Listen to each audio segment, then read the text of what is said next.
for being here tonight. Thank you so much for being here tonight. I just want to start by acknowledging that this is not a new conversation. We've already spent time unpacking fast fashion and how it works, who it benefits, who it harms, and we've spoken about overconsumption, about greenwashing, and about the environmental and human costs that are often hidden behind what feels like convenience and affordability. And I think many of us are already aware of these things, but awareness can sometimes create its own kind of discomfort because once you see the system clearly, the question becomes, what now? So today is really about sitting with that question. What does action actually look like in a context like South Africa, where affordability is not just theoretical as it shapes people's daily lives and daily decisions? What does responsibility look like when it can't just sit with consumers, but also has to include brands, policymakers, and the platforms that drive demand in the first place? And maybe most importantly, how do we move away from this cycle where sustainability is something we talk about, but struggle to practice in ways that feel real and accessible? So, this conversation is not about perfection, it's not about individual guilt, it's about being honest about the system we are in and starting to identify where change is possible and who needs to be part of that change. Across our speakers today, we'll be looking at this from different angles, including digital culture, policy, research, environmental impact, and advocacy. But all of it comes back to one thing. How do we move from knowing to doing? So I invite all of us who are part of this discussion to sit with that as we go into the discussion, not just as listeners, but as people who are part of a system in different ways. With that, we can begin our conversation. Our first speaker is Helen Kahasodina, and she'll be speaking on environmental and health impacts or consequences. As we know that fast fashion is not only a climate issue, it's a public health issue and a livelihoods issue. So I'd like to start by welcoming Helen. Helen, welcome back. And I'll just, give you a moment to just greet everyone, and then we can get into your questions. Thank you so much. Hi, everyone. My name is Helen Kasodena. I am the project lead for the Plastics Project, Pan-African project at Greenpeace Africa. And we have worked with on issues around plastics, fast fashion, e-waste, and, among other issues. I'm happy to be here. Thank you, Helen. I think what I forgot to do on my end as well is just to say that my name is Nox Mfotwa. I am the advocacy campaigner for the Fossil Ad Ban campaign at Fossil Free South Africa, and I'm moderating the conversation again today. Sorry, because it's a continuation, it just felt natural to just flow into it. So Helen, the first question I would like for us to work through together is the question of how African governments can use evidence such as the Greenpeace reports to strengthen the regulation of fast fashion. Thank you for that question. So, yeah, I think African governments can leverage, research and investigative reports such as the ones that Greenpeace and other organizations have worked on to really, establish robust data, that can actually help them to put in place data-driven policies, and these policies that can actually mitigate, the environment and the health impacts of fast fashion, particularly in addressing, the importation of low quality, textile, for instance, that has been really a crisis in different parts of Africa. Some African countries have what we call the extended producer responsibility laws, and these laws really what they mean is that the person who is producing either a textile product or plastic product or whichever kind of product should bear the responsibility of ensuring that when the product reaches its end of life, then they ensure that it is either recycled, it is first of all collected, recycled, and then Mhm. either safely disposed or if there is recycling, then that is done. So this responsibility should lie squarely on the producer.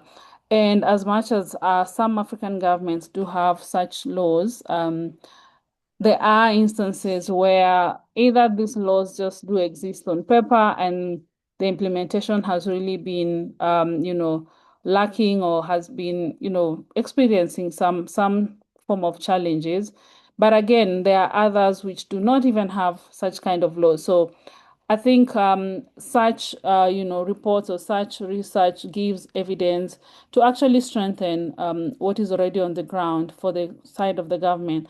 But also, I think they could also be used to check the standard and qualities of what comes into different countries because um, our research found that there's a lot of trash, a lot of waste that comes into the different, countries in form of, this is, textile waste, this is, uh, you know, electronics that can actually be used, but when you look at it, really, it is just waste. So I think governments can leverage on these reports to strengthen their policies. Thank you, Helen. Thank you. I like that you're speaking already to the issue of having the producers being the ones that are responsible um, for making sure that the waste is disposed of in proper ways or recycled where needs be. I mean, I think we've seen a little bit of this starting out in South Africa with your brands like H&M asking the public to bring in any old clothing that they no longer have use for, whatever the state of it is, and issuing people out with discounts and all of that. So I like that you're starting to get into that. The next thing I want us to talk about, because you had mentioned this in the last conversation, how microplastics are entering food systems and how they are affecting our health, right? So this time around, I just want you to talk about what actions can protect communities from the microplastics that are entering the food system and are currently affecting our health. Thank you. Maybe just to mention briefly how microplastics are entering into, from fast fashion are entering into the food system. You find that a lot of this textile is made from polyester, which is basically plastics. And once, they are used and discarded and dumped in landfills or in beaches or in, waterways, then there's also the act of disintegration into smaller particles, which is the microplastics, and you'll find that when it rains and these pieces of textile have been there for a number of months, years, and the disintegration has happened, then there's also the leaching into the soils, into the soils which is where we grow our food, is where, which ends up in the rivers and ultimately in the oceans. A whole lot of us would like to enjoy our fish, and that is how, microplastics will end up in the food chain or the food system. But having said that, I think some of the ways that we could protect communities from such kind of, toxic is one, for the brands to actually shift from, using products or using, polyester into, using natural fibers such as, cotton, wool, linen that will not, contain such high volumes of plastics. And, rather than using things like polyester and nylon, which then means that this will reduce, the release of microfibers into the environment. And even when the garment or the textile comes to the end of its life, we are sure that one, if it is cotton, it will be easier to recycle without even the worry that there'll be, microplastics that will end up in the environment. But also, I think the other way will be about, moving from fast fashion to slow fashion, because I think the one big thing that is really a challenge is fast fashion and ultra fast fashion. And brands have used things like advertising to really push hard and, that there's always something better outside there. It doesn't matter how many, garments you have and party clothes. There's always something better, and they're really pushing on consumers to continue buying and buying. If there's a way that we could bring that into a way that you are able to purchase a piece of textile and use it several times, then in essence that means there will be less textile ending up in the environment. But also I think we also need to look at how we promote strict regulation standards when it comes to textile. And this one, it has to do with the policies that will be in place, the standards that will be agreed by the fashion brands, but also governments that are involved in the sense that if the clothing, again, are of good standards, then you don't expect that, you'll wear um, a party top or a dress for just a few times and then you discard it. So in essence, that will mean less trash. That will mean less, garments going into the landfill. And of course, if these garments are produced using, natural fibers or sustainable fibers, then it means less plastics in our food system. Thank you so much, Helen. Um, it really does boil down to the culture of overconsumption um, that has been built over generations by a capitalist system that only wants to gain profits out of us and will do anything, including advertising or any other culture related material that can be sipped in through either traditional media, these nowadays, social media, and we'll talk about this later. And how that overconsumption on its own speaks to how we then consume fashion, and how there's less encouragement for things that are long term, that are slower fashion. And I want us to now move on to just interrogating efforts for accountability, in terms of advocacy groups and consumers on their own. What are some of the ways that you're seeing that they're able to hold brands accountable for environmental harm? Or what are the ways maybe that we can use and employ? What are the practical things we can do? I think in this, you could also maybe touch on the responsibilities that brands and governments have towards vulnerable communities, especially those that are most affected by the toxic microplastics that we see entering our food systems and affecting our health.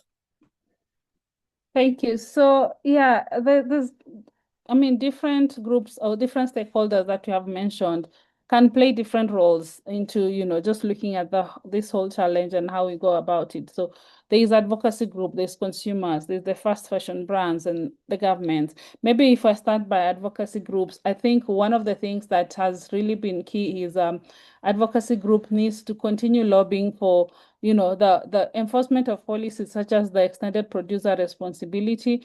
Um, we need to actually keep on pushing, the brands to actually ensure that wherever their waste is, they they make sure that they're able to, get into those that places. However, I mean, I know sometimes we're talking about brands that, for instance, are out of Africa, and we're talking about textile waste in South Africa, in Kenya, in Ghana. How do we actually ensure that these brands are actually collecting their waste and either recycling or disposing responsibly in such countries? There are instances where brands have been using local producer responsibility organizations, what we call PROs, and so we need to continue pushing that, because as long as their waste is still around, then we'll still be having this crisis. And I think the other thing that advocacy groups have been doing and should continue doing is carrying out brand audits, just organizing brand audits to first establish the biggest culprits that are responsible, but also to call out all the greenwashing, because some of these brands would actually say that, well, we actually recycle all our, all our waste or all our old textile, but in the real sense, you still find this in the landfill. And of course, we could also talk about legal action and litigation as one ways of holding, these companies responsible for the environmental, degradation, but also, human health crisis that they are causing. In terms of consumers, again, I think we need to adopt slow fashion habits, buy less, be able to choose high quality products or garments that would last longer, other than the very affordable but low quality ones that would be worn a few times and get discarded. But also supporting local fashions and brands. I'm sure in every country, I love it when I go to West Africa and I see everyone, just wearing their nice African attire, and I wonder, if that could have been made affordable enough for everyone to afford that, then there will be a lesser need to go for, secondhand textile, for instance. And I think the other thing consumers can do would be to demand transparency, in the sense of, um, forcing the brands to actually disclose the kind of material that has been used in these textile products that they are consuming. And these, it could be in way of social media, it could be way of petitions, it could be way of direct communication. So there's a lot that consumers and advocacy groups can actually do. And these are just some of the ones that I would want to highlight today. But also coming to the governments, again, I would also want to say that, other than implementation of the policies that are already in existence, for me, I would want to see more on, also supporting the local fashion industry. I would give an example of, Kenya, where I come from. So when I was growing up, the local textile industry was really thriving, and there was a couple of them. But now with the coming in of secondhand clothes, we call them mitumba here, we find that the local fashion industry is almost at its deathbed. And what that means is that because people are able to see the convenience and affordability of the secondhand textile, and because of mostly cost, they would rather go to the secondhand textile rather than for a local fashion a brand. But when you look at the quality, really, it doesn't even measure up, because the local brands would last longer, will be a better quality and all that. So we also need government to give incentives to support such, brands and initiatives, so that then it can be made affordable to, everyone, or a whole lot of other, citizens. And but the bigger part on the environment, on the government, will be around, enforcing or enforcement of the regulations. So especially, the receiving governments, if we're talking about Africa, for instance, we need to, ensure that there is, the necessary regulations that would check at the ports of entry, that what we are getting is actually of good quality, the right standard. But also when you're looking at the governments where these manufacturing, industrial fashion brands are, they must also, enforce things like, labor rights and environmental safety laws, rather than just prioritizing the low cost labor just to attract the fashion brands.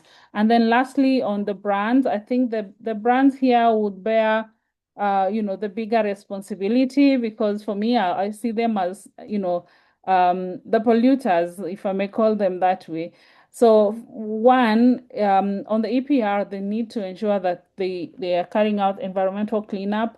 Um, but also, more than that, to try and adopt, circular economy principles that would actually reduce the kind of waste that reaches the landfills or the dump sites.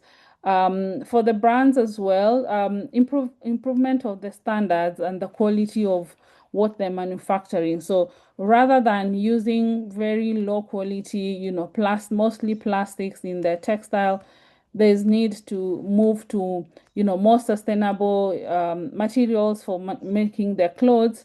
um, and as much as this might be a bit costly, I think it will be better for the environment, but also human health, because that means less toxins that will end up in the environment. And also, I would want to mention a bit on ensuring that they have fair wages and living standards for, their workers, because I think in the last conversation we talked a bit about this, that, the living standards and the working conditions of these people who work in this fashion industry and in the companies and industry is usually, some of them, very pathetic. And as much as maybe that has not been in the limelight for many people, it is something that has been ongoing, and there's been organizations that have been working to see that, these workers are getting, fair wages and, improved living standards. So yeah, there is a whole lot that I could talk about, but I think because of time, let me just highlight just this few. Thank you so much, Helen. And I think you've connected well to the next part of the conversation, where we want to connect the use of fossil fuels, fossil fuel greenwashing, and advocacy and policy to this conversation, right? We do recognize that the impacts that you speak about are not at all isolated. They're connected to a larger system of extractives, and this includes fossil fuel dependency. So right now, I'm going to bring in Lazo Lakati, um, who is the coordinator, the national coordinator for the campaign for a fossil ad ban. Lazola, are you here with us? Just gonna pin you on there. Hi, Lazola. You can take a moment to just introduce yourself, and then we'll get right into it.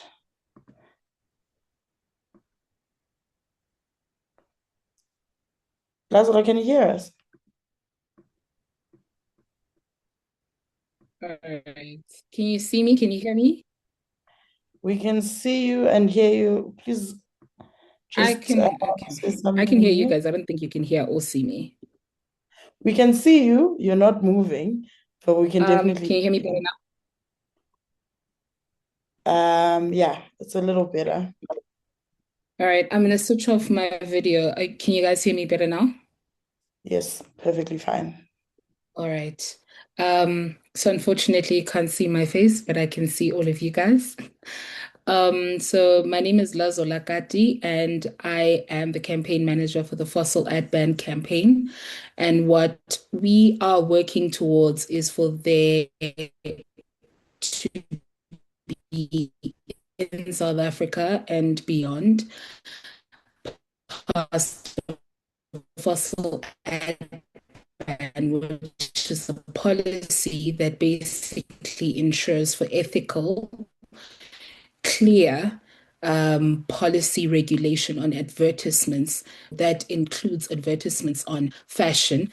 Certainly the truth when it comes to fossil fuel industry and when it comes to fashion industry. So what we're trying to stop are these blanket statements on net zero, these blanket statements on a t-shirt that you buy and it says it is recyclable when we know it is not, and advertisements or rather tags on clothing and bottles that you read and they say it's for sustainable development. It's a blanket statement. It's just sustainable development. And you feel like you are participating positively in the entire ecosystem, bring about changing environment, we realize that the statements are actually false. So that is what the fossil ad ban would battle to stop. So that is me and the work that we do in a nutshell. Thank you, Lazola. I've gone on camera, off camera as well to try and get the bandwidth better, but you are still breaking up. But let's try to work through it and see how far we can get. So, in terms of you being part of this of this conversation, we want to talk about what the fashion industry can learn from fossil fuel accountability movements. The fossil ad ban campaign being one of those, right? And I want to start by asking you how communities can challenge misleading advertising, which you've already started speaking about, and how accessible these processes are in practice. So, where can they go to deal with misleading advertising that they see either in the fashion industry or anywhere else in just like products that they come across? So, so for one, unfortunately, mechanisms when it comes to challenging or rather exposing misleading information or rather greenwashing or climate obstruction, those mechanisms are very limited. In South Africa, currently, we only have two processes, and that would be a complaint through the Advertising Regulatory Board, which the fossil ad ban has done and is also supported a couple of other organizations and communities to go through. And the second one would be a complaint through the NCC, which is the National Consumer Commission, if I'm correct. So those are the only two mechanisms. And the truth of the matter is these processes are not necessarily very excessive. Process is very lengthy and very limited when it comes to climate claims or rather climate misinformation. And the Advertising Regulatory Board has its own limitations. And one of the limitations is that when you do launch a complaint, the ARB, Advertising Regulatory Board, can only do anything or rather get the ad taken down or the product pulled from the shop only if the participating shop or advertising platform is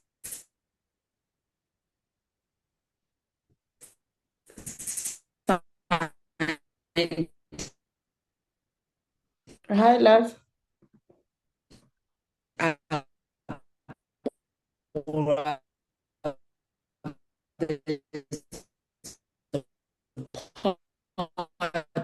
of the members of the Advertising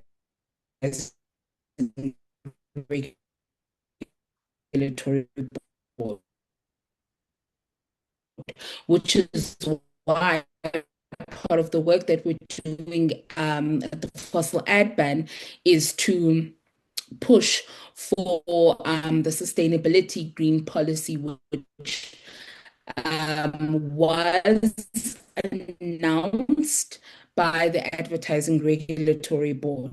There, any single person, organization. Hi, Lazola, are you still there? I think we lost Lazola. I'll return to her a little bit later if she's able to come back on.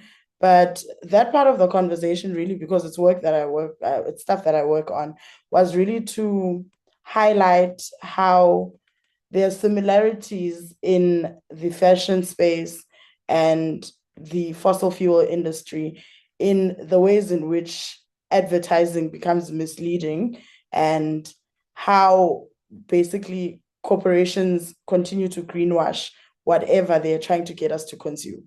So whether it's wanting us to continuously consume fossil fuels when we know that fossil fuels are negatively impacting our climate, or whether it is continuous overconsumption of fast fashion, and how they continuously use advertising as one space where they convince us that this is okay, there's nothing wrong with overconsumption. And in terms of the work that we're doing, as Lazola was mentioning, we do reports to the advertising regulator of South Africa, where you can report any misleading greenwashing statements that you recognize from an advert, whether it's on radio, a billboard, or you see it on a website, you can report that. And they do the investigations, and where they find that there's cause to take down the advertisements, they do that. And because that costs brands a lot of money, because a lot would have gone into having an advertising campaign out, we found that it's an effective way to get them to quickly make changes. So a most recent example would be with Shell. We found some advertisements on Shell's website that were talking about that were framing fossil fuels as green fuels, as sustainable fuels. They had a whole page where they were talking about sustainable fuels, and we found that all those fuels were fossil fuels, and there's nothing sustainable about fossil fuels. What they quickly did once they got wind of the fact that we had reported them to the ARP was they chose to withdraw all that material from their website and replaced it with something completely different. So there is work being done in that space. We hope it doesn't turn into the industry learning how to message, the advertisements a completely different way to avoid this. But there's a little bit of accountability happening in that space. And also the consumer reports that people can do with the Consumer Commission. So greenwashing doesn't just mislead, it obscures the real environmental and health impacts that shape what people see, what people trust, and what they buy. Right now, I want to bring in Tegan, who will be speaking to us about social media influence, storytelling, and trend culture. Welcome, Tegan. Hi. Sorry, apologies. I am in the car. It's been a bit of a crazy week, and the timing ended up so I'm coming home from a conference. So please don't mind that. But yeah, for the brief introduction, hi everyone. I'm Tegan. I'm a scientist, researcher by day, and then content creator by night is how I like to describe myself. I do content creating and like science communicating all around sustainable fashion and other sustainability stories and things like that. And I just finished a master's in science and climate change science, but my thesis was on fashion industry. So that's me. Thank you, Tegan. Welcome again. Thank you so much for joining us. So I want us to talk about how digital platforms have helped accelerate fast fashion and how they can now be used to disrupt that. So basically taking the same tool that is used to convince us that we need more and more to disrupt that culture of overconsumption. And the first thing I want us to talk about is any immediate realistic changes that influencers can make to slow down fast fashion and the trends in the cycle online. Yeah. Well, I guess it's an easy answer and a difficult answer. The easy answer is just to stop hauls completely, like all fashion hauls, stuff like that. It's a behavior, it's a pattern, and it's something that influencers have control over. So it would be easy to say, okay, we just stop all of the overconsumption patterns. Forget the trends. Wear what you want to wear. Don't wait to find out what's trending. That would be the easy answer. Of course, the difficulty is though that everyone has their different niche or their different passions and things like that. So it would be appealing to everyone on to almost appealing to the humanity of, okay, well, let's, instead of just saying, okay, stop it here, let's actually work our way back and understand what the impact of what we are promoting has, whether that's on the communities where the clothing is being produced or on the environment where it ends up as waste. Thank you. So just to work our way backwards, as you're saying, right? What does ethical influencer and brand collaboration look like in practice? Yeah, I mean, so again, it looks different for every single person. Maybe everyone's ethics are different. Everyone's morals, everyone values different things. So for me as a small scale content creator, I will not work with a brand that promotes fast fashion at a huge scale that is like Shein. I'm sure we can just name drop the big ones. I wouldn't work with someone like that. That doesn't align. I wouldn't work with Shell. I wouldn't work with those types of things. So it starts very simply about who would you collaborate with, and that type of thing. But also just understanding the story behind stuff. I think intention means a lot, and becoming like, it's your duty to educate yourself on who you're working with, and questioning, why am I working with this? Is there just, am I just in it for the monetary value? Is it just for myself? Do I care about the brand? Do I care about the messaging of the brand? What messages are sending when I work with this brand, or what messages it's sending in general? What is this ad? Thank you, Tegan. I think then, sticking to the example that you were talking about unboxings and hauls and stuff like that, how do you think unboxing, right, as a format of storytelling, I guess, in the social media space, can be reimagined to highlight longevity, to highlight repair, and to highlight ethical production? Can you think of any examples where you've seen something like that? Yeah. And what I mean, I guess what it would look like. I mean, I guess if you shift an unboxing and haul culture straight to ethical brands, that isn't really solving the problem, because it's still promoting like consumption. And I honestly, if we look at the extreme, I don't see a world where, we've got 100% perfect sustainable fashion systems and everything, where we have unboxing culture and thrift hauls and stuff. Because, if you shift your normal haul to a thrift haul, you're still consuming a lot, and it's still those systems and patterns are in place. So you kind of need to tear the whole thing down. But there are ways to still keep, because people want something new and fresh and shiny, and that's what keeps, gets people clicking. So I think reimagining unboxing into upcycling, that type of thing. I'm such a huge advocate for that, and reimagining what you already have. It's super fun. It's also fun, you take something down to the tailor and then you get something new, because we really want something new all the time. I guess also working with on a rented market, like a rented kind of pattern of business or business model that that satisfies that need that consumers and scrollers want of seeing something new and flashy and exciting, without actually buying new things. But I think the whole practice of it at its core just keeps promoting fast fashion, and literally the definition of fast fashion. And in terms of sustainability messaging, Safia, I have your hand, because you are next in my line of guests. I will allow you that question when just now, when we get through this one. So I was talking about sustainability messaging, right? How can it be made inclusive and locally relevant, for the influencer space? Yeah.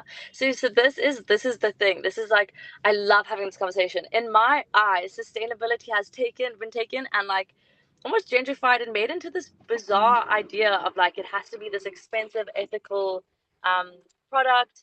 But in my eyes, sustainability is actually just, it's wearing what you already have. It's having the sorry, I'm getting distracted. I'm sure you can hear the movement. Yeah. It's wearing what you already have. It's wearing what your parents passed down, hand me down. It's repairing what you already have. Locally in the community, in South Africa especially, um, it's sorry, I'm getting so distracted. Especially in South Africa, we already live very sustainably if we look back at how people have operated for so long. So I think we've kind of lost the plot a bit by we're like, oh, I need to be sustainable. I need to shop from these brands, and I have to do this. No, like where you need something new. Go to your mom's closet, or your sister's, or your brother's, or your dad's. There's so much within sustainability that is actually just a heritage culture and just sharing and community based and asking a friend and that type of thing. So yeah, I hope I've gotten my point across there. There's been a lot of disruptions around me. No problem. Thank you so much, Tian. And we are so grateful that you still joined us. No, of course, it's just With funny everything timing. going Funny timing on. on Well, mine. On mine. it makes a lot of sense, the point that you make about sustainability not being as expensive as everyone thinks it is, not being this huge thing, but it starts small. But we also But it said at is, the beginning, yeah, the messaging. yeah, we also said at the beginning of this conversation that we're trying to move the responsibility from the consumers themselves because it's always placed on us. We are the ones that need to recycle. We are the ones that need to upcycle. We are constantly the ones who are burdened with figuring out how to undo what a capitalist system that calls for overconsumption has taught us to do. So I want to talk about brands now. What practical commitments, right, do you think brands should be adopting to ensure that there is improvement in the current state of things in the fashion industry? Yeah, I mean, we've already spoken about extended producer responsibilities and EPRs and things like that. I mean, I think those are great models. They work really well in places like the EU when they can, like a lot of brands can think that far ahead because they are turning over big profits. Whereas I feel like in South Africa, there's still a big focus on growth and development because we're not there in that space, but it's definitely something. I mean, I think there's a couple of local brands actually putting together an EPR voluntary. Oh no, there's a few organizations putting together voluntary EPR. But I think that once we start holding at least local brands to or not extremes, but to standards set from outside South Africa, we can fall a bit short because we need to focus on case specific needs, of course.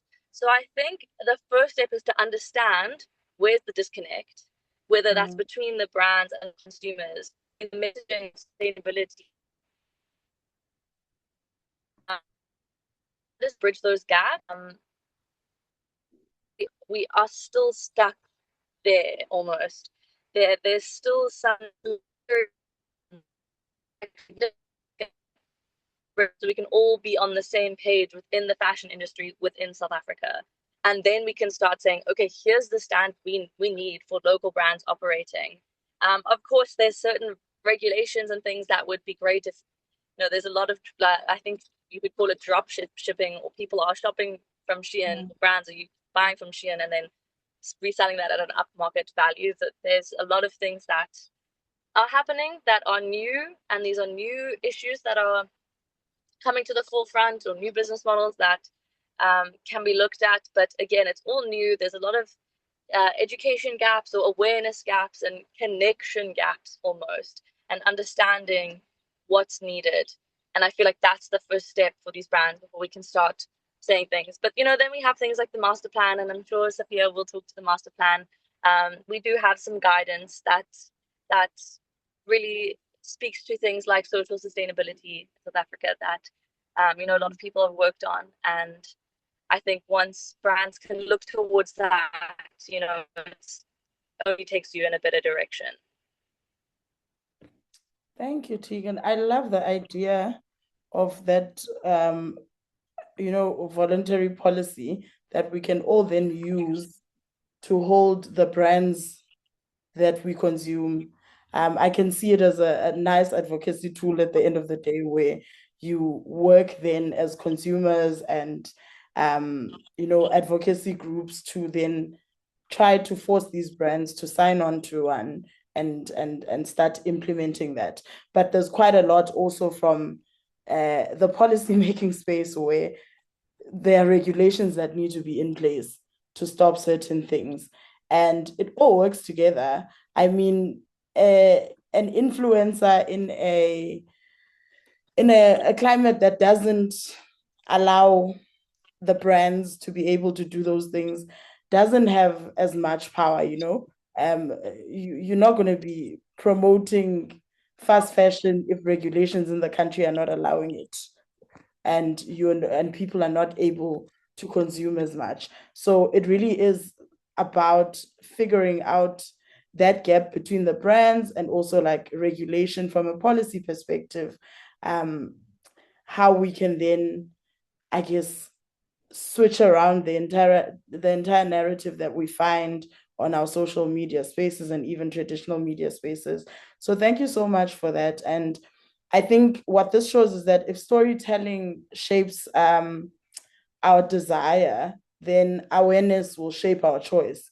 So in terms of more influencers being aware, more brands being aware, but choice is always, constraints to the systems of access and inequality that we have. So it then goes back to it being more of a policy problem, because you have to overhaul the entire system rather than hoping for individuals like a Tegan to influence everyone else to follow them when they're working against a huge system that has many, many tools that continue the work.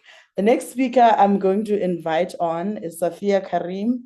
Safia is going to speak to us about consumer awareness, policy, and accessibility. Let me just pin you on there. Welcome, Safia. You may introduce yourself and then we'll get right into it. Sure thing. Thank you so much for having me, and thank you to everybody who has joined. Can you all hear me clearly? I know that I have dental equipment that sometimes makes speech a little bit tricky. So if I do say something that's a bit unclear, please just feel free to ask me to say it again. But my name is Safia Karim. I am one of the country coordinators for Fashion Revolution South Africa, where I also serve as a director. I also lecture in my not so free time at FEDISA, so at a fashion school, and also serve on the Fashion Revolution kind of global transition committee. So it plays some kind of governance role there too. Yeah, that's me in a nutshell. Thank you, Safia. Thank you for coming to part 2. I want us to talk about how we then move from awareness to accessibility and systemic change in South Africa. And the first question maybe that I'd like you to answer is, what practical budget-conscious actions can consumers take today? And maybe that's been touched on, but you might have some examples that are really cool that, can influence people in a positive way to find new solutions. Yeah, and I think Tegan already spoke about it, and it's this idea that we often see sustainability and affordability on these kind of opposite ends, where sustainability is this expensive thing, but it's not the case. And some of the most powerful things that we can do practically are also free, right? Things that we don't have to necessarily spend money on, which Tegan touched on around just wearing what you already have. But a large part of that also is taking care of it properly. And I think a lot of us are not always quite aware of better laundering techniques. So even when Helen was speaking about, microplastic pollution, the reality is that most of our clothing will be made of polyester or some blend with polyester or something else that's, synthetic. And so just using laundry bags to reduce microplastic shedding, that's also a nice way you can contribute positively towards the environment, even if you are owning unsustainable items. But also patch cleaning, not necessarily washing your clothes as much so that they can last longer in your wardrobe. And then mending and repair actually is a really powerful thing that we do quite often at Fashion Revolution. So we have events where we gather together in public and mend our clothes, teach mending techniques. We've also been working with some high schools as well to try and teach the younger generations how to use a hand sewing needle, even a sewing machine. And the nice thing about hand sewing is that it is very accessible. It's not like you need to spend thousands of rands on a sewing machine. You don't need electricity. You just need a needle and thread and maybe a podcast or something that you can listen to. And it's also just really great being able to work with your hands and the kind of mental health benefits that come with that. Then I think also was mentioned around like secondhand clothing swaps, re-wearing, right? So kind of looking at families' wardrobes or even just your friends, organizing informal clothing swaps. We host formal ones as well at Fashion Revolution if anyone's also interested. But even just like getting some of your friends together to just exchange clothes that maybe you're not wearing, but someone else might get value out of. And then if you are looking to buy something, to maybe rather buy secondhand, and often those are more affordable than brand new. We do see, especially in Cape Town, a little bit of this like thrift and vintage culture, which is maybe also inflating prices. And that's obviously where things get a bit more unethical in the secondhand market. But generally, secondhand would be more affordable. And sometimes you can get a really great find, like something that's I've found something secondhand from a local brand using like viscose, which is not purely natural, but like semi-natural. And so there are other ways that even in the secondhand market, you can find something that kind of ticks a few of the sustainability boxes beyond being not brand new. And I think the most important thing, aside from, buying mindfully, buying less, and all of the things we've already spoken about, is that advocacy work and like using your voice as a consumer. I know we kind of tired of this idea of the brand being with consumers or the burden sitting with us, but I like to shift the narrative and say it's more that the power sits with us. We're the ones that have the biggest role to play in transforming the industry. We vote with our money, right? So shopping at and brands that are unethical or have bad practices, that's when we shop there, we're also supporting that system. So by taking a stand against them, to not support them and using your platforms, whether you're a micro influencer or have a broader reach, and even just your inner circle, family and friends, just to speak about these things and hold brands accountable. We feel that that is one of the most powerful ways that we can also push for that systemic change that is needed, coupled with the kind of cultural change that's also going to help where we rethink our relationship with our clothing through all those practices I mentioned earlier. I hope that answers your question. Lovely, lovely answer. Quite a lot of ideas in there, practical, and budget conscious as we had asked for. I don't think there's much follow up on that. But let's speak advocacy, right? So how can campaigns like Who Made My Fabric, and maybe you can start by talking about what the campaign is about.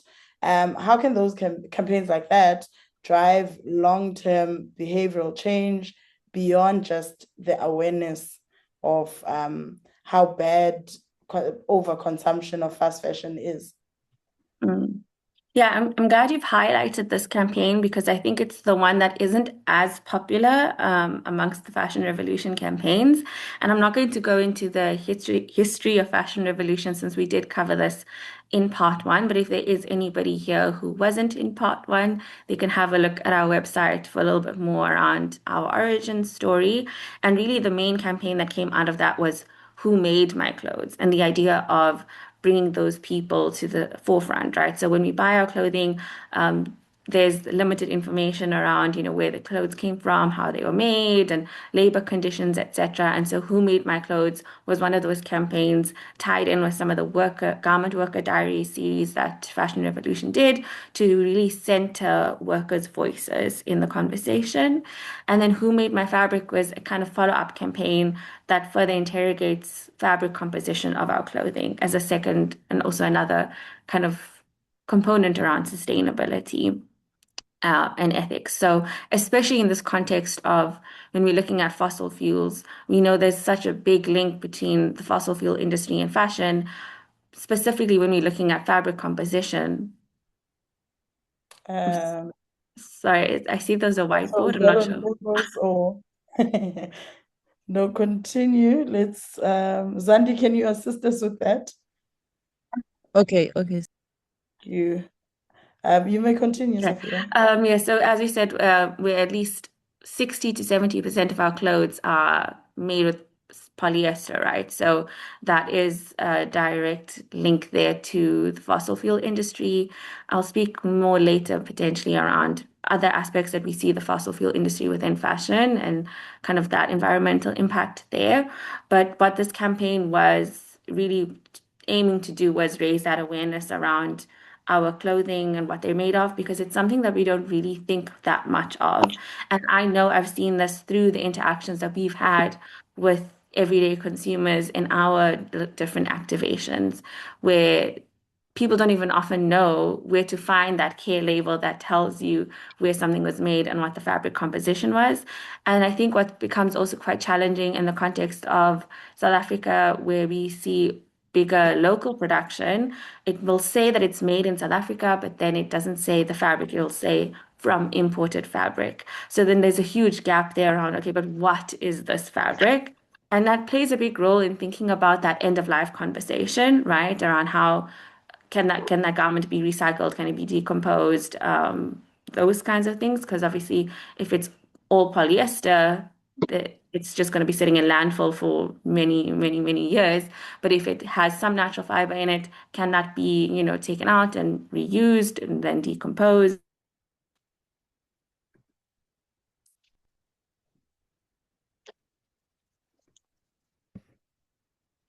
Sophia, are you still here? I can see there's movement on the rest of us, so it must be something with her connection. Sophia? Okay, let's just give her a second maybe to reconnect. Let me introduce Sarah Hendricks, who's coming in to speak about research, greenwashing, and accountability. Hi, Sarah. Maybe you can take a moment to just introduce yourself, and then we can start some of the questions, and then I'll see if I can go back to both Sophia and Lazola because they had some connection issues. Okay. Is anything showing on my screen? It's you that's showing on your screen, just you. Okay. Okay, yeah. So thank you so much for having me back again for part 2 and just for organizing the webinar and creating the space. So to introduce myself, I'm a communications and media graduate, having graduated with my honors in media theory and practice from the University of Cape Town. And really my research just looks at how fast fashion brands, particularly using H&M as a case study, use greenwashing to market themselves as sustainable while continuing to use business practices that are actually harmful. And that is essentially what greenwashing is. So yeah, in the previous webinar, I looked really at power dynamics and the intersections between social, environmental, and political systems. In this webinar, I'm looking forward to finding practical solutions for those issues. Lovely stuff. Thank you for joining us again, Sarah.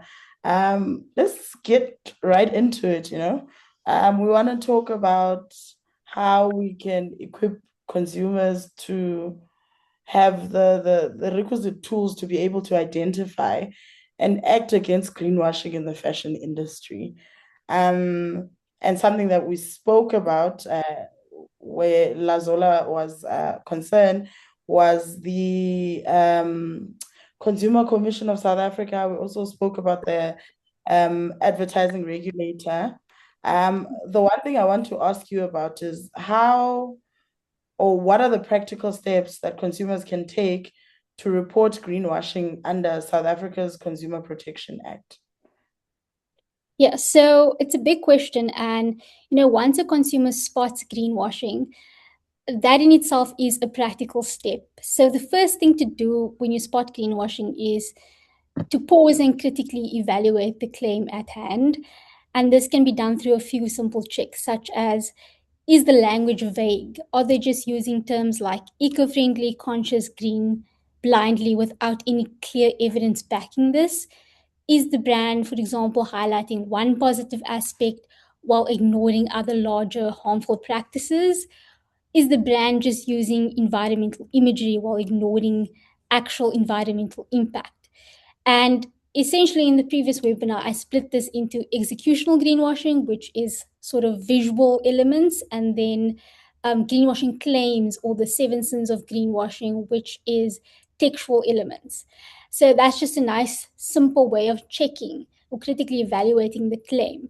Then things that you can really do is engage directly with brands. So ask questions and address concerns directly, publicly or privately to the brand. And this really creates visibility and accountability for the brand, because brands work on building positive reputation. As soon as they see negative sentiment or comments being built up, they are likely to respond. And then, like Lazola mentioned, reporting misleading claims, which you can do under the National Consumer Commissions Act. And then boards like the Advertising Regulatory Board. And signing petitions. Never underestimate the power of signing a petition. Just showing public support for the cause can help pressure decision makers to take action. And Tegan spoke extensively about using social media as a platform, collective platforms for sharing and discussing things. It really does contribute to public pressure and shaping social behavior. So those are kind of the practical steps that once you identify greenwashing, you can ask yourself and use as a tool for change. Thank you, Sarah. Thank you so much. Yeah, the greenwashing space tends to be just so pervasive because we are so used to consuming without questioning. So even from like an advertising perspective or how products are packaged, not many people are going to take the time to interrogate the brand and to interrogate the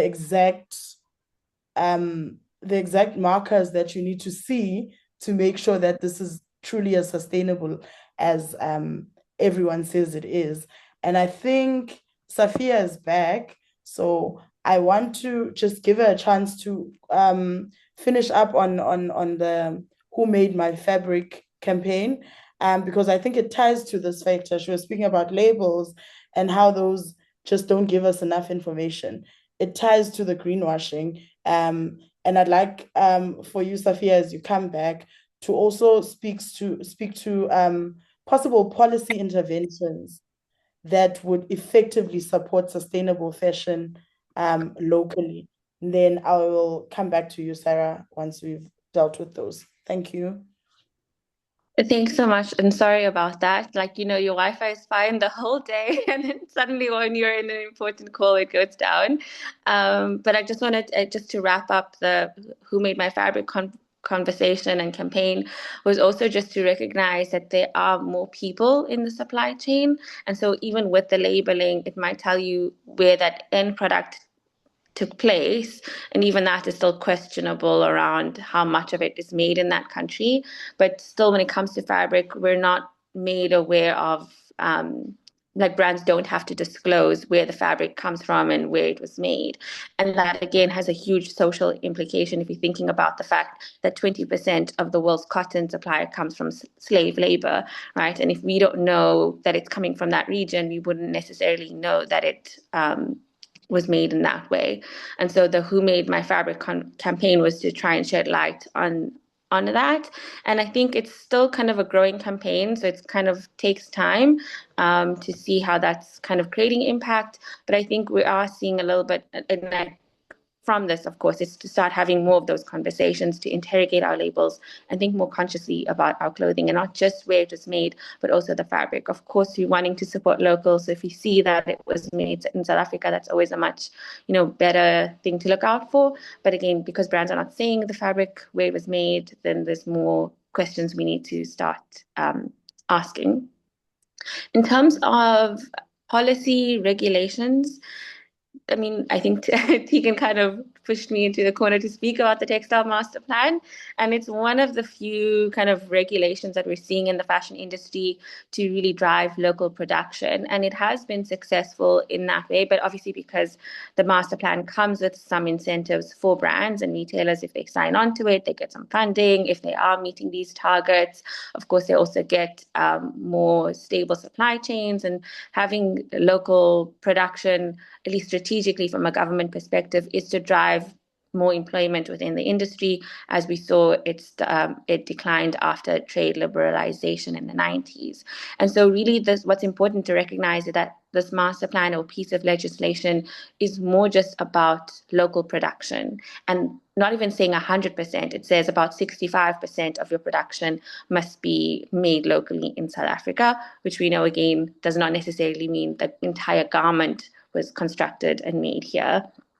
And we know as well that within the labor kind of environment, there are still gaps around. Yes, of course, we've got minimum wage, and garment workers do earn just slightly above minimum wage, but this is not a fair or living wage. And so we still need to see how can unions and even other advocacy groups get together to push for stronger regulation to support a living wage for garment workers in South Africa. But I think I also touched on this in the previous webinar. There is a gap in the market where we've got the informal economy and even migrant workers who are not covered by regulation. And so it's then looking further, like how can we actually include them formally so that they can still be protected and earn fair wages. And it's difficult because a large part of what's preventing this as well is like xenophobia, so other kind of cultural kind of issues there. But even government themselves have a vested interest in keeping these workers exploited, because I've heard from people in the industry that even ANC and some government members, even SAPS, own illegal CMTs that they run and profit off of on the side. So it's too profitable for many people to kind of keep the industry unprotected in some parts and exploit people who are also needing work. So again, like how do we even speak about regulation when those who are supposed to be enforcing it are kind of using the loopholes to benefit from it? So there's, I think, a lot more we can work on there.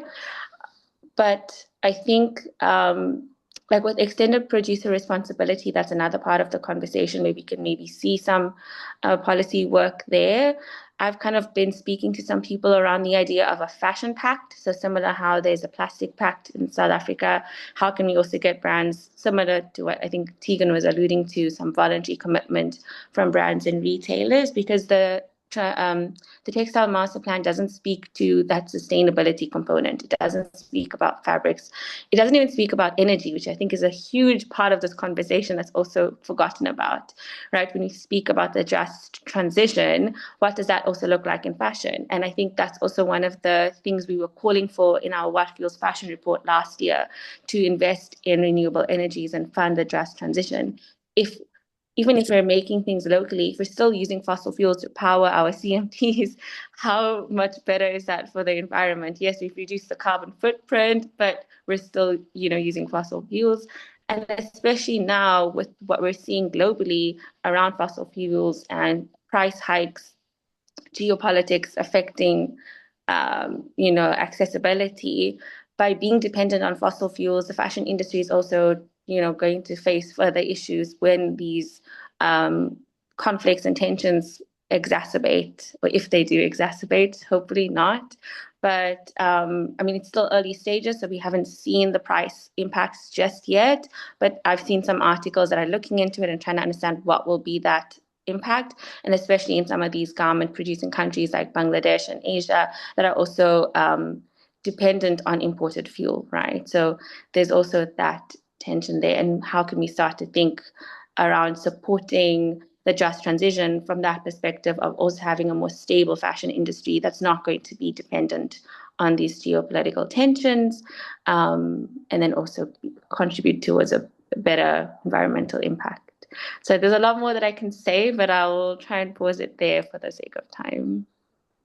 Thank you so much, Safia. I think it gets you thinking, really, when you think about the energy space and you think about what powers the production of what we are consuming, and then also like putting the geopolitical tensions that we are currently seeing now and their impacts into this chat. I think it opens everyone's mind that it's beyond just the garments. It really is like a multi-faceted issue.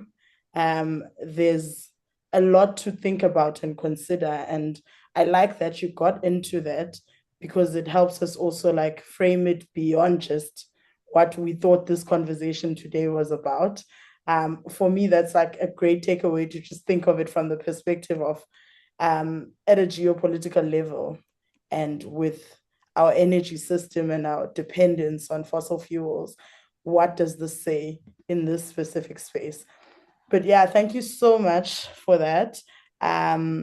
And I think clearly, even though awareness is growing about fast fashion and overconsumption, we have a misinformation problem that continues to shape what people see, what they trust, and what they can act on. And I think what then we are trying to bring in this conversation with Sarah now is finding out some of the key drivers of unsustainable consumption, Sarah, and how these can be addressed. So like from a greenwashing perspective now in the fashion industry, what are some of the key drivers that make people go for unsustainable consumption? And how do you think we can address these? Then I'll come back to the comment section. There's a lot of interesting stuff going on in the comment section. I'll come back to it just now, and then we can also engage audience once we're done with Sarah's engagement. Thank you. Yeah, so I think it's such a great question. And just to kind of pivot that question, we always place most of the burden on consumers, and it's important to shift that narrative because sometimes, in fact, consumers don't always have a choice, especially that is just the reality, especially within the South African context. Sustainable consumption in South Africa is shaped by very real constraints. And some of these constraints are, well, the biggest one in, a social economic reality is affordability, especially in today's age. Sustainable options are always more expensive. That's just the truth, Accessibility. Ethical brands are not always locally available. Fast fashion brands are everywhere. They are literally everywhere. Then there are other factors like cultural and identity factors that I found through my research that also shape consumers, wanting to give into fast fashion brands as opposed to slow fashion or sustainable brands. And these include identity, style, size, and marketing. One person said that sustainable brands don't always cater for oversized or XL. And another person said there's not a lot of colors, there's not a lot of shapes or textures within sustainable brands. These are things that really, clothing is a cultural expression, and these are the factors that shape consumers. And other things are industry structure. So the fast fashion industry, like I said before, it's designed to be fast. It's designed to be convenient. It's designed to be desirable. And in a modern age, that's also an important factor to take into account. And because of the sustainable consumption does not look the same for everyone. And that is important to take into account. So, instead of looking for these idealized solutions or limiting to sustainable consumption alone, consumers, we should look for or take context-sensitive steps towards consumption. And this doesn't always have to be about consuming. So It can be about buying less, but more intentionally. It could be about re-wearing or styling your existing clothing. And this has already been spoken about, look at what's in your mom's cupboard. Look at how I can pair the same pants with different tops. Look at how you can re-wear your garments and restyle it. And then thrifting or participating in clothing swaps are so good for the local economy. And it's just another way to engage in these conversations beyond just sustainable consumption. Then repairing items instead of just replacing them. Sophia already spoke about this, and Fashion Revolution does that. Donating clothing.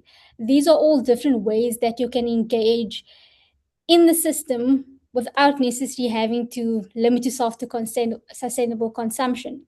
So pushing back is also, about rejecting the pressure of needing constant newness, and also recognizing that sustainability is not always about perfection, because it isn't.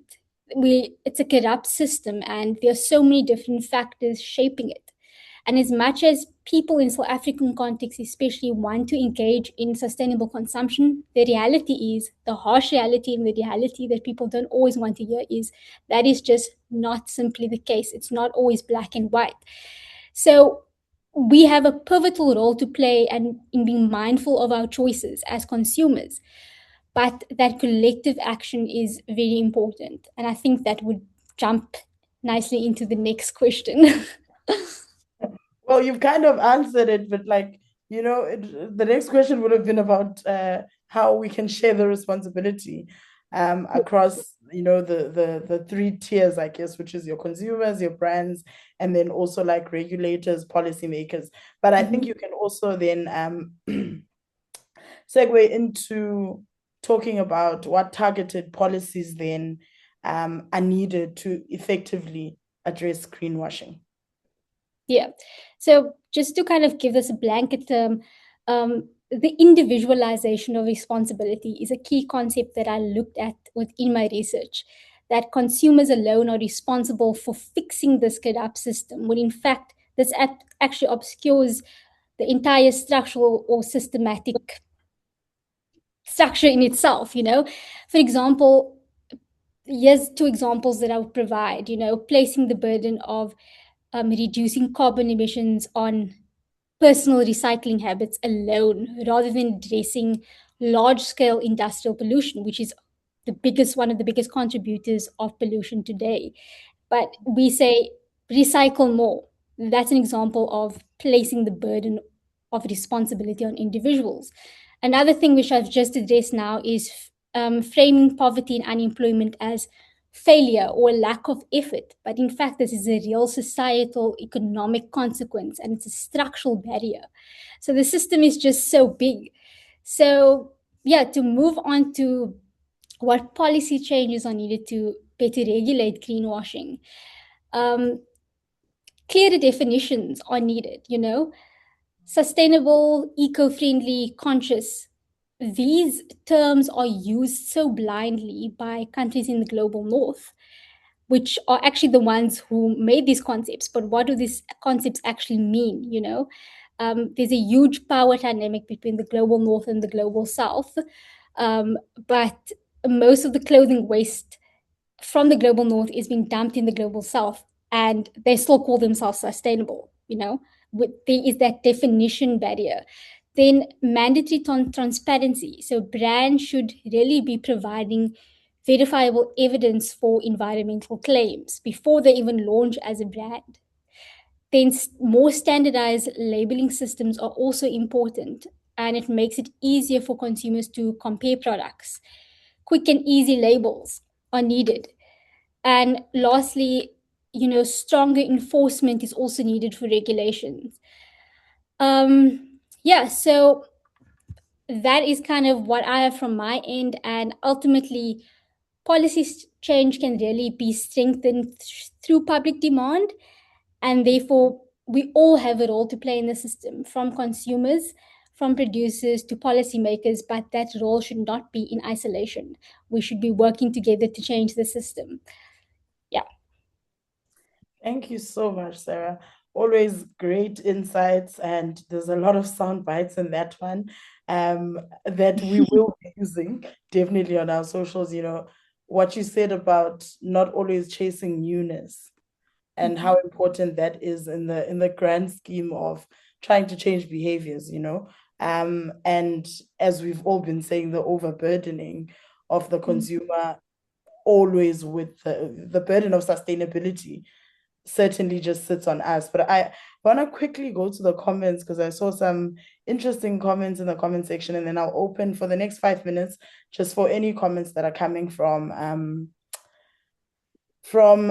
our listeners and viewers today. So there's a comment from Trishay that says, from my experience growing up in a low-income community in South Africa, a lot of what we call sustainable practices were just everyday life. We were kind of forced into those practices out of necessity. So I think this conversation should also acknowledge inequality and access, not just consumer choices. I also agree that we kind of lost the plot trying to make sustainability about perfection and brands when we can, or rather should, start with what we have because it's more accessible. There's also a comment from Muhao. Muhao says, "True, transparency has the potential to destabilize the fast fashion industry entirely, especially if consumers had clear visibility into labor conditions, environmental impact, and pricing structures that are set in place. It would challenge the perception of what clothing should cost.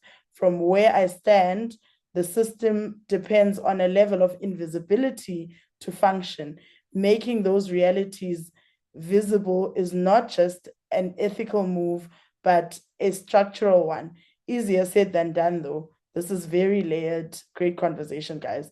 Thank you. I see there's another comment from Safia. Collective action is our theme for Fashion Revolution Week 2026, which really speaks to everything we have been speaking about today. We'll be looking forward to that. Please share details with us on how we can also take part.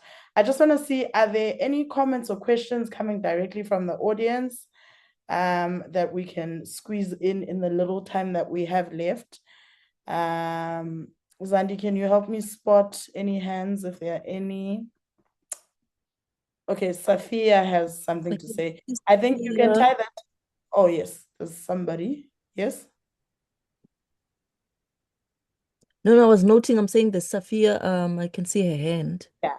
So Safia, you can tie that together with your My final plug. remarks. Yeah, Sorry. final remarks, No, and then we'll just pass it around. I actually just wanted to, I think, respond to one of the comments around like inequality and access that was raised, I think, by Trishay earlier in the comment section. And I think it's important that we recognize that this is a very nuanced conversation when we're speaking around sustainability. And what I said earlier about sustainability is technically not at odds with this idea of affordability. It's become this way because it has been co-opted. Sustainability has also become this like trend in and of itself, which is also another problem. But I think that for many of us, even here, even more privileged members of South African society, still practice some more sustainable efforts than maybe in the global north. I think all of us know someone that collects ice cream Tupperwares and plastic bags. Like we do reuse and we have that culture already. So sustainability is not something that is new to us. But I think there is another part of the conversation around conspicuous consumption. And as classes kind of also move upwards, that social mobility and also wanting to convey status through fashion, there's also that component there where it might even be difficult to afford fashion, you would invest the money in items that display that you have status, even if you might not. And so making unaffordable choices that don't match up with kind of, supply demand economics, but and people who also don't want to participate in the secondhand market because they feel that they've it reminds them of growing up when they didn't have money or something like that. And so there's also more around that part of the conversation, which we didn't get into. Not everybody wants, to be sustainable as well. But what I wanted to, I guess, then speak about is our campaign that is coming up, and I think it's great that everyone's spoken about this idea of collective action, that we do all need to work together. We all have a role to play. And that's something that we recognize at Fashion Revolution South Africa and even globally. And I think that's what makes us quite powerful as an advocacy group, that we do speak to all these different stakeholders. And we see everything as interconnected. And so every year around the anniversary of Rana Plaza, we have our campaign to think about those lives that were lost, but also to reflect on the progress that we've made and things that we hope to see in the future. So this year we have a Mend in Public Day, and that's a global day of action. So all over the world, everyone will be kind of will be protesting this idea of disposable fashion by getting together in public and mending. So we will be gathering at the St. George's Mall in Cape Town. If anyone is available, we'll be on the 25th of May. And then we also have a clothing swap on the 27th, so on Freedom Day. It'll be at the Biscuit Mall. So this is great. We're speaking about, how we can participate. And we've got something coming up now. So if you've got some clothing that you're not necessarily wearing, you can come to our swap and get something new to you, as we say. And then we also have a mending workshop. So this will be a paid workshop to make your own mending kit. So when we speak about mending and repair, sometimes we might not have all these things easily available. So we're trying to make this a little bit more accessible by allowing you to learn how to sew and make your own kit at the same time. And it will be customizable using textile waste so that you can have a travel kit. So whenever something of yours gets a little damaged, you can easily repair it and not necessarily have to consume the fast fashion monster that is being shoved down your throat. And the nice thing about it is a global campaign. So you're not just, doing something here in Cape Town or in Joburg. You're taking part in this broader global conversation around how we can be active citizens and work together to transform the industry. Thank you, Sophia. Please do share so we can share on our socials as well. Okay, I'll share with you.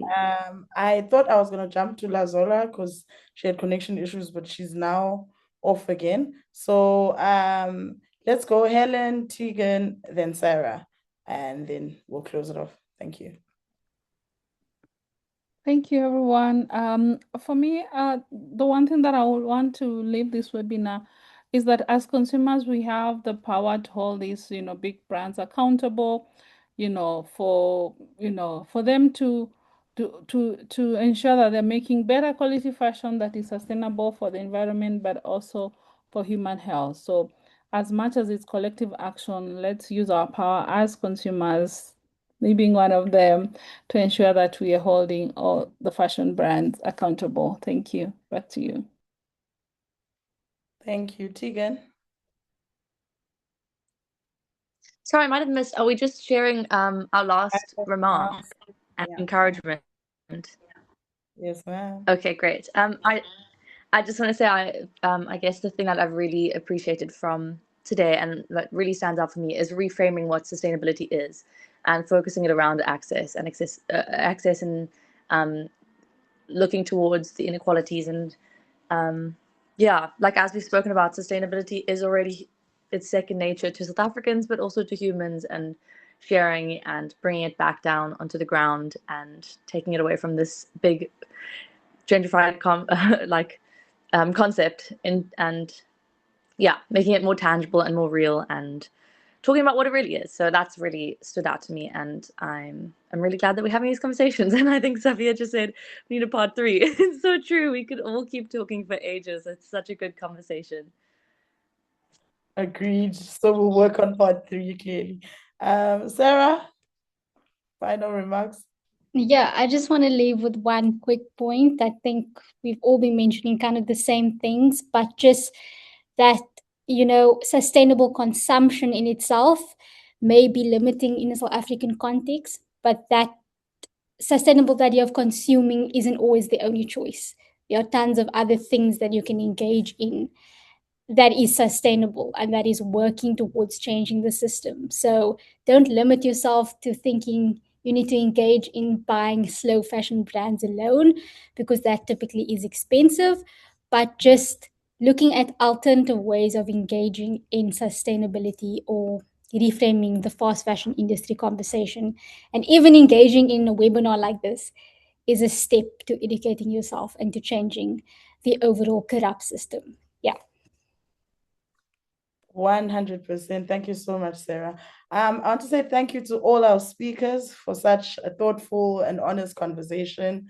I want to thank everyone who joined us and stayed present through it. I think what's become more clear is that fast fashion is not just about clothing, it's about systems. It's about systems of power, systems of access, systems of storytelling, systems of accountability as well. And while we've explored different angles today in terms of digital influence, consumer behavior, policy, research, and environmental impacts, none of these exist in isolation, which means change can't happen in isolation either.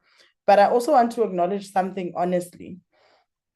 It can feel very overwhelming to sit with all of this and be told to do better, because the reality is most people are making choices within real constraints. So this is not a call for perfection, as we've been saying throughout the call. It's more of a call for intention, for small, consistent shifts, whether that's questioning what we buy, supporting transparency, challenging misleading narratives, or simply slowing down consumptions where we can. And for those with greater influence, brands, policymakers, platforms, the responsibility is greater too, because shaping systems can come with accountability. So as we close, I want to leave you with one question.